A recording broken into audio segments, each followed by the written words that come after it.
Hello प्यारे बच्चों, आप लोगों को स्वागत है आपका अपना यूट्यूब चैनल दिलदार मैथ क्लास पे। प्यारे बच्चों, 21 फरवरी को आप सभी बच्चे का जो है क्लास 10th का फाइनल परीक्षा होने जा रहा है। ठीक है, उसका मैं आप लोगों को विज्ञान का इस वीडियो में ऑब्जेक्टिव क्वेश्चन सब्जेक्टिव क्वेश्चन कराऊंगा। यदि आप लोग भी विज्ञान में जो है 80 में से 80 नंबर लाना चाहते हैं तो आप लोग इस वीडियो के अंत तक जरूर देखिएगा। ठीक है, मैंने आप लोग को हिंदी का, उसके बाद जो है संस्कृत का, ठीक है, इसी चैनल पे मैंने आप लोग को जो है वीडियो डाले हैं। यदि आप लोग नहीं देखें तो जाकर देख लेना है। और साथ ही साथ मेरे बच्चों चैनल को सब्सक्राइब कर लीजिएगा, क्योंकि क्लास 10th का एनुअल एग्जामिनेशन 2026 में जो होगा विज्ञान का या बाकी अन्य सब्जेक्ट का, सभी का मैं आप लोग को वीडियो जो है इसी चैनल पे डालूंगा। ठीक है, तो देख सकते हैं क्लास 10th वाले बच्चे हैं, उसका मैं आप लोग को जो है साइंस का इस वीडियो में आप लोग को जो है ऑब्जेक्टिव क्वेश्चन सब्जेक्टिव क्वेश्चन दोनों का दोनों करवाने जा रहा हूँ। ठीक है, तो सबके सब बच्चे को अंत तक जरूर जरूर क्या करना है, सबके सब बच्चे को अंत तक जरूर जरूर क्या करना है, देखना है। ठीक है, तो चलिए आइए हम क्या करते हैं, शुरू करते हैं। तो शुरू करने से पहले सबके सब बच्चों को मैं एक बात बतला देना चाहता हूँ। यदि आप लोग मेरे व्हाट्सएप नंबर से नहीं जुड़े तो ये रहा व्हाट्सएप नंबर 62 051 34 187 34 187। ये रहा, मुझे देख सकते हैं सबके सब बच्चे। व्हाट्सएप में मैसेज करना, मैं सब बच्चे को मैसेज भी देखूंगा और मैं उसका आप लोगों को ग्रुप में ऐड भी कर दूंगा। ठीक है, देखिए यहाँ से खंड अ है, इसमें आप लोग को वस्तुनिष्ठ ऑब्जेक्टिव टाइप फर्स्ट क्वेश्चन मिलेंगे। प्रश्न संख्या 1 से लेकर 80 तक वस्तुनिष्ठ प्रश्न रहेंगे, जिसमें से आपको 40 प्रश्नों का उत्तर करना है। कितना प्रश्न का उत्तर करना होगा? 40 प्रश्न का उत्तर करना होगा। ठीक है, तो सबके सब बच्चों को पूरा एकदम साइंस में बढ़िया नंबर लाना है ना, तो वीडियो को अंत तक देखना होगा। और तू लोग किसके जिला से है, अपने जिला का नाम बोले, सबके सब बच्चे जो है जिला का नाम बोले, जिला का नाम कमेंट बॉक्स में कमेंट जरूर करना। ठीक है, चलिए देखिए 1 नंबर प्रश्न है, किस दर्पण की फोकस तो ऋणात्मक होती है? समतल दर्पण है, अवतल दर्पण है, उत्तल दर्पण में से कौन है? तो याद रखिएगा, किस दर्पण की फोकस तो ऋणात्मक होती है? तो अवतल दर्पण की फोकस तो ऋणात्मक होती है। तो बच्चों जो प्रश्न हम करवा रहे हैं उसको आप लोग को याद करके जाना है। हम बोल देते हैं, बाद में आप लोग को पछताना होगा, इसलिए आप लोग क्या करेंगे, अभी भी जो है जितना सारा काम हम कर रहे हैं करके जाना है आप लोग को। ठीक है, अगला प्रश्न देखिए, प्रश्न संख्या यहाँ पे 2 है। दर्पण की फोकस दूरी एफ और वक्रता त्रिज्या आर में संबंध क्या होता है? तो आपको पता है कि एफ बराबर जो होता है ना बच्चों जी, एफ बराबर आर बटा 2 होता है। आप लोग पढ़े होंगे ना। आंसर क्या हो जाएगा इसका? आंसर 2 नंबर प्रश्न का आंसर आप लोग को बी हो जाएगा। ठीक है, आइए प्रश्न संख्या 3 देखिए, सामान्य दृष्टि के लिए स्पष्ट दृष्टि की न्यूनतम दूरी, प्रश्न को आप लोग को याद करके पूरा जाना है। ठीक है, तो सामान्य दृष्टि के लिए स्पष्ट दृष्टि की न्यूनतम दूरी कितना होता है? 25 सेंटीमीटर होता है। तो प्रश्न संख्या 3 है, इसका सही उत्तर आप लोग को बी हो जाएगा और इसको याद करके रखना है। ठीक है, प्रश्न संख्या 4 है, श्वेत प्रकाश का कौन सा रंग किसी फिल्म से गुजरने के पश्चात सबसे कम झुकता है? तो ऐसा कौन सा जो है कलर है सबसे कम झुकता है? तो लाल रंग जो है सबसे कम झुकता है, फैलता है। तो आंसर क्या आ जाएगा? प्रश्न संख्या 4 है, इसका सही उत्तर आप लोग को सी निकल के आ जाएगा। ठीक है, आइए प्रश्न संख्या अगला है, प्रश्न संख्या 5 कह रहा है, मानव आंख की रेटिना द्वारा बनाई गई छवि कैसा होता है? आभासी और सीधा होता है, आभासी उल्टा तो वास्तविक और सीधा, वास्तविक और उल्टा होता है। तो प्रश्न संख्या 5 है और 5 नंबर प्रश्न का आंसर जो आप लोग को वास्तविक और उल्टा हो जाएगा।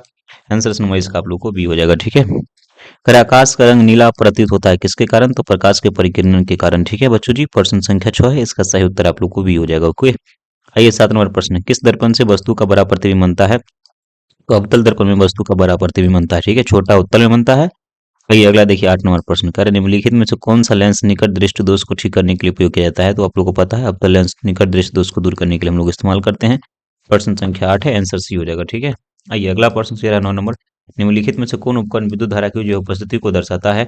तो यहाँ से गैल्वेनोमीटर, मेरे बच्चों जी गैल्वेनोमीटर जो है ना जिसमें धारा मापा जाता है। तो प्रश्न संख्या 9 है, इसका सही उत्तर आप लोग यहाँ से ए हो जाएगा। ठीक है, आइए अगला प्रश्न देखिए रहा, दाएं हाथ की अंगूठी के नियम किसने दिया था? ऑर्स्टेड ने, फ्लेमिंग ने, आइंस्टीन ने, मैक्सवेल, तो ये मैक्सवेल साहब ने दिया था। ठीक है, आंसर नंबर क्या हो जाएगा? इसका सही उत्तर डी हो जाएगा। ओके, अगला देखो प्रश्न संख्या 11 है, विभवांतर का ऐसा मात्रक क्या होता है? वोल्ट होता है, ओम होता है, एम्पियर होता है और यहाँ से कूलम होता है। विभवांतर का ऐसा मात्रक वोल्ट होता है। तो प्रश्न संख्या 11 है, इसका सही उत्तर आप लोग के यहाँ से ए हो जाएगा। तो जो भी आप लोग को विषय का आप लोग को वीडियो चाहिए, आप लोग मुझे कमेंट करेंगे, उस पर हम क्या करेंगे, वीडियो बना के तैयार कर देंगे। ठीक है, आइए देखिए अगला है 12 नंबर, निम्नलिखित में से किस संयोजन द्वारा जो है प्रतिरोध का मान बढ़ता है? तो श्रेणी क्रम में जोड़ने पर प्रतिरोध का मान क्या होता है? बढ़ जाता है। तो प्रश्न संख्या 12, इसका सही उत्तर ए हो जाएगा। ठीक है, प्रश्न संख्या 13 है, चुंबकीय बल रेखा की प्रकृति कैसी होती है? तो चुंबकीय बल रेखा की जो है प्रकृति जो है काल्पनिक होती है, याद रखिएगा। प्रश्न संख्या 13 है, इसका सही उत्तर आपको यहाँ से ए होगा। प्रश्न संख्या अगला मेरे बच्चों जी, ध्यान से सबके सब बच्चे देखेंगे। देखिए कह रहा है कि 1 किलोवाट घंटा किसके बराबर होता है? तो ये 3.6 गुना 10 का पावर जो है 6 जूल। आंसर नंबर जो है यहाँ से आप लोग को सी के बराबर हो जाएगा। ओके, नवकरणीय ऊर्जा स्रोत होता है, सौर ऊर्जा हो जाएगा। आंसर नंबर इसका जो है बी हो जाएगा, be the correct, be the right answer. Okay, next प्रश्न है, कौन सा लेंस अपसारी लेंस भी कहते हैं? तो अपसारी लेंस हम लोग अवतल लेंस को कहते हैं। ठीक है, तो प्रश्न संख्या 16 है और प्रश्न संख्या 16 का आंसर से ये निकल के आ रहा है। 17 नंबर, प्रकाश का प्राथमिक वर्ण कौन सा कलर है? नीला, हरा, इनमें से सभी? तो सभी कलर होता है। आंसर नंबर इसका आप लोग को डी हो जाएगा। ठीक है भाई, अगला प्रश्न देखो, सबके सब बच्चे जिला का नाम कमेंट उसमें कमेंट करना। अब वीडियो कैसा लग रहा है आपको कमेंट करके बतलाएंगे, ठीक है। निम्नलिखित में से कौन जो है नेत्र का रंगीन भाग होता है? रंगीन भाग आइरिस हो जाएगा ना बच्चों जी। आइरिस जो होता है 3 तरह का होता है। तो प्रश्न संख्या 18 है, और 18 नंबर प्रश्न का आंसर आप लोग का आंसर जो है डी निकल के आ जाएगा। ओके। नेक्स्ट, 1 एचपी बराबर क्या होता है? 746 वाट। देखिए यहाँ से 746 वाट, तो प्रश्न संख्या 19 है, और 19 नंबर प्रश्न का सही उत्तर आपका यहाँ से ए निकल के मेरे बच्चों जी आ जाएंगे, ठीक है। बढ़ते हैं नेक्स्ट प्रश्न की तरफ। प्रश्न संख्या आपका स्क्रीन पे 20 होगा। विशालक शीशा मैग्नेटाइट लेंस होता है, कौन सा लेंस होता है? तो प्रश्न संख्या 20 है, और 20 नंबर प्रश्न का आप लोग का आंसर जो होगा, आपका आंसर भी होगा उत्तर लेंस, ठीक है। आइए, जब किसी चालक तार से विद्युत धारा प्रवाहित किया जाता है तो गतिशील कण क्या होता है? तो इलेक्ट्रॉन होता है। तो प्रश्न संख्या यहाँ से 21 है, इसका आंसर टी हो जाएगा, ठीक है। एम्पियर घंटा मात्रक होता है मेरे बच्चों जी। प्रश्न संख्या 22वां हो, एक आंसर का हुई, एक आंसर सुबह आवेश का ऐसा मात्रक होता है, ठीक है। एम्पियर घंटा आंसर नंबर भी हो जाएगा। ओके भाई। अगला प्रश्न क्या है? निम्नलिखित में से कौन मात्रक डब्ल्यू के बराबर होता है? वोल्ट जो है डब्ल्यू बराबर क्या होता है? जूल पर कूलम, जूल पर सेकंड होता है ना। तो आंसर क्या हो जाएगा? आंसर नंबर यहाँ से ए हो जाएगा 23 का, ठीक है। आइए अगला प्रश्न देखेंगे हम लोग। विद्युत धारा का ऐसा मात्रक क्या होता है? तो विद्युत धारा का ऐसा मात्रक एम्पियर होता है। तो प्रश्न संख्या यहाँ पे 24 है, इसका उत्तर ये होगा। अगला कह रहा है ग्लोबल वार्मिंग के लिए उत्तरदायी गैस कौन सा है? तो कार्बन, यहाँ से कार्बन डाइऑक्साइड CO2। तो प्रश्न संख्या कितना था इसका? आप लोग 25, इसका आंसर सी होगा। ओके। अगला प्रश्न कह रहा है शरीर में भोजन का पचाना किस प्रकार का अभिक्रिया है? ऑक्सीडेशन है, आंसर उपचयन अभिक्रिया है, कौन सा अभिक्रिया? 26 नंबर प्रश्न है, इसका ऑक्सीडेशन अभिक्रिया, आंसर यानी उपचयन अभिक्रिया जिसको हम लोग बोलते हैं, आंसर नंबर इसका ये होगा, ठीक है। कली चूना पर जब क्या है? कली चूना पर जब जल डाला जाता है तो अभिक्रिया होती है उष्माक्षेपी है, उष्माशोषी है। तो उष्माक्षेपी अभिक्रिया होता है, ठीक है। प्रश्न संख्या 27 है, इसका आंसर आप लोग को यहाँ से वहां पे चाहूंगा बच्चों जी, उष्माशोषी। अच्छा, ये वाला प्रश्न को उष्माशोषी देख लीजिएगा आंसर नंबर बी में। आप लोग इस प्रश्न को चेक कर लेना है। अगला प्रश्न क्या रहेगा? 28 नंबर है, निम्नलिखित में से कौन सबसे अधिक जो है अभिक्रियाशील है? तो प्रश्न संख्या 28 है, एक आंसर आप लोग को देखिए कॉपर जो है सबसे अधिक हो जाएगा। तो प्रश्न संख्या 28 का आंसर सही होगा, ठीक है। चूना जो है चूना जल का रासायनिक सूत्र क्या होता है? CaOH का होल 2H2।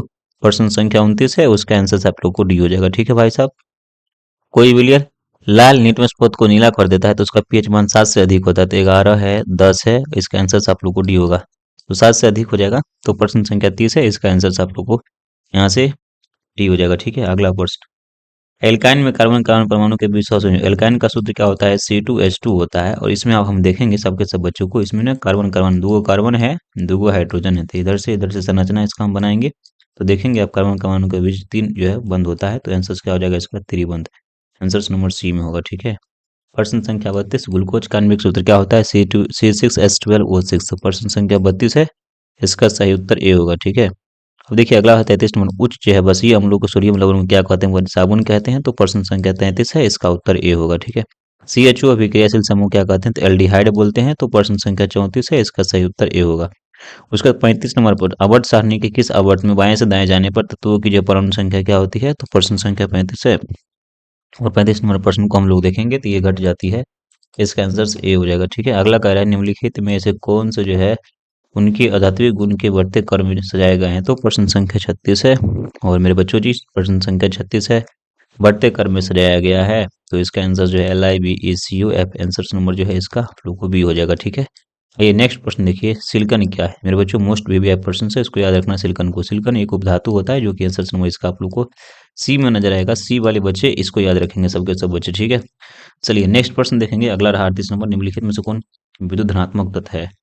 तो सोडियम यहाँ पे हो जाएगा, आंसर नंबर इसका आप लोग को सी होगा। अगला प्रश्न कर रहा है टिहरी बांध का निर्माण किस प्रदेश में हुआ था? मेरे बच्चों टिहरी बांध का जो है ये आपका उत्तराखंड में हुआ था। आंसर नंबर क्या होगा इसका? आप लोग को बी होगा। निम्नलिखित में से किस धातु को जो है केरोसिन में डुबा के रखा जाता है? तो मैग्नीशियम, सोडियम। तो सोडियम को डुबा के रखा जाता है। तो प्रश्न संख्या यहाँ पे आपका 40 था, इसका आंसर भी हो जाएगा। अगला देखिए, जो है अपमार्जक बन सकते हैं जो एक्सल से, शैम्पू से, इजी सर्फ से, इनमें से सभी। तो इसका आप लोग का आंसर इनमें से सभी हो जाएगा। प्रश्न संख्या 41, आंसर नंबर डी। सौर सेल में किसका उपयोग किया जाता है बच्चों जी? सिलिकॉन का। किसका? सिलिकॉन का किया जाता है, याद रखिएगा। इसका आंसर से आप लोग को यहाँ से बी निकल के आ जाएगा, ठीक है। बी वाले बच्चे एकदम आपका आंसर सही हो जाएगा। 42 नंबर प्रश्न का उत्तर बी। अगला है निम्नलिखित में से किसका उपयोग खाना बनाने वाले ईंधन में नहीं किया जाता है? CNG का प्रयोग खाना बनाने वाले में ईंधन में नहीं किया जाता है, ठीक है। अगला प्रश्न कह रहा है कि 2Cu प्लस O2 2Cu यानी ऑक्सीडेशन हो रहा है ना। तो प्रश्न संख्या यहाँ पे देखिए 44 है, और 44 नंबर प्रश्न का सही उत्तर यहाँ से आप लोग को ये निकल के आ रहा है, ठीक है।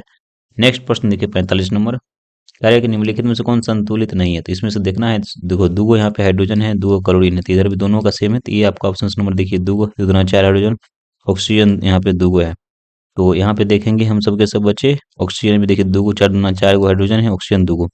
ये आपका ऑप्शन नंबर बी में संतुलन नहीं है। कैसे नहीं है, देखिए पी भी यहाँ पे एगो है, तो पी भी एगो है। उसका देखिए NO3 छः गो है, माने एन आपका यहाँ पे दूगो है, तो एन यहाँ पे के गो है, इसलिए देखिए यहाँ पे बैलेंस नहीं हुआ है। तो इसलिए क्या होगा, ये आपका आंसर नंबर बी सही हो जाएगा। ठीक है, तो साथियों प्रश्न संख्या 45 तक मैंने आप लोग को बता दिया हूँ, और बाकी का क्वेश्चन मैं लाइव में कर लूंगा, तो आप लोग लाइव जरूर जुड़िएगा।